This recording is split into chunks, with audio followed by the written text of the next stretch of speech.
drought emergency and climate action. We have resolved to have a concerted long-term effort to deal with the cyclic drought and to immediately upscale budgetary provisions in our respective counties to save lives. In the peace and security sector, the FCDC has resolved to work with all the relevant stakeholders to collectively deal with inter- and intra-county conflicts. The Council is committed to bringing peace to the region and will work closely to end cross-border conflicts to ensure harmonious living amongst our residents, beneficial cross-county trade, and organized grazing plans. In FCDC regional development, the FCDC Council will continue to show commitment to accelerated development while appreciating the conditions that have set the region in and under development for many, many years, courtesy of the provisions of Sessional Paper number 10 of 1965. And therefore, the Council will provide peaceful, enabling environment for sustainable development and the overall achievement of the Sustainable Development Goals. Despite efforts of the leadership of FCDC to accelerate development in the area, there has been continuous threat whereby every part of the country has been struggling to be enlisted as ASAL. This is an emerging issue. FCDC is not opposed to supporting the less advantaged members of the society in the urban poor. But ASAL must remain ASAL. And this is something we are going to take very seriously.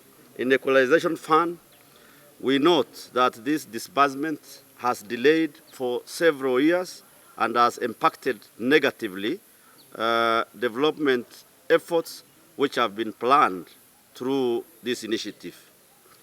FCDC counties are the new frontier for the whole of Kenya in terms of energy and food, so long as enabling environment is provided, that is provision of water, and we take the water sector very seriously, given that support, the soils are very fertile, and FCDC is committed to ensuring and strengthening agricultural investment through irrigation and all other concerted efforts so that our communities will be resilient to the shocks due to the climate change. In matters to do with the Equalization Fund, the FCDC is contemplating going to court to ensure that what has been proposed to enlist many other parts of the country against the provision of the Constitution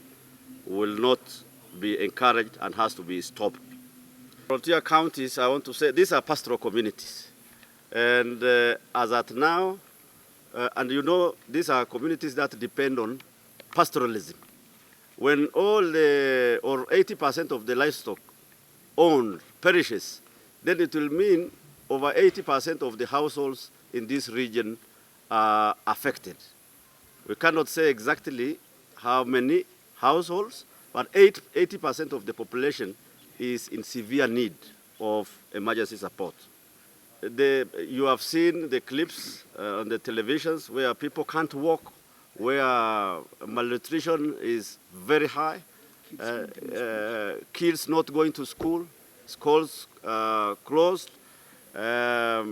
Otherwise, we have not particularly gotten any report of anybody who has lost life so far attributed directly to hunger.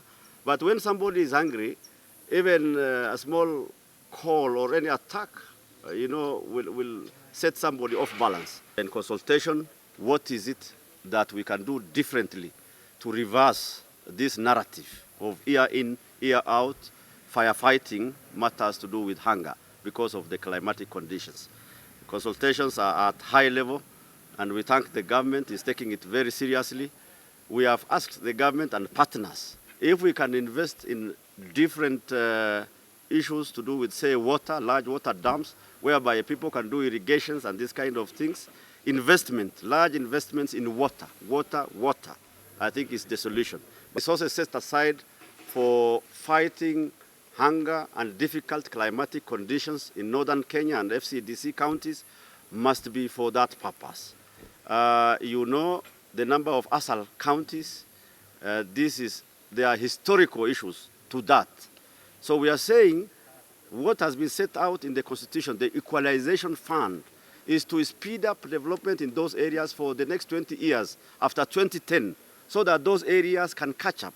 It was a deliberate move, you know, by the architects of the Constitution, so that the years lost due to deliberate exclusion from the national cake. But when everybody else now wants to be part of that, then it defeats the purpose. Maybe in terms of the government offtake program, His Excellency the President has directed from tomorrow they will embark on animal offtake and other interventions in that direction. So we will be able to get to know when they launch tomorrow how many the national government is going to buy.